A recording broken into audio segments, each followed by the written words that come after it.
Dis, puis-je vous informer de ce qu'il y a de pire en fait de rétribution auprès d'Allah?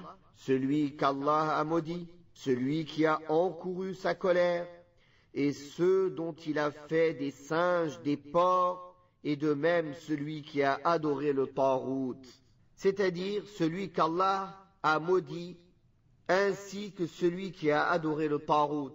L'adoration du Tarout englobe l'adoration des idoles, comme l'adoration des tombes, la divination de leurs occupants, ou le fait de les considérer comme des intermédiaires entre soi et Allah subhanahu wa ta'ala. Or, c'est ce qui s'est produit pour une partie de la communauté du prophète Muhammad sallallahu alayhi wa sallam, est donc apparue l'adoration des idoles, que sont les tombes, les mausolées, les arbres, les pierres et autres. Puis le cheikh a cité la parole d'Allah tabaraka wa ta'ala.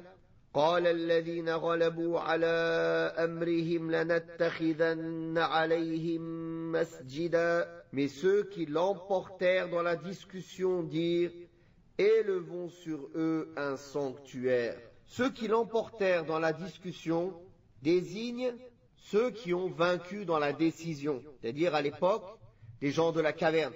Ils ont vénéré ces gens pieux au point de dire « élevons sur eux un sanctuaire ».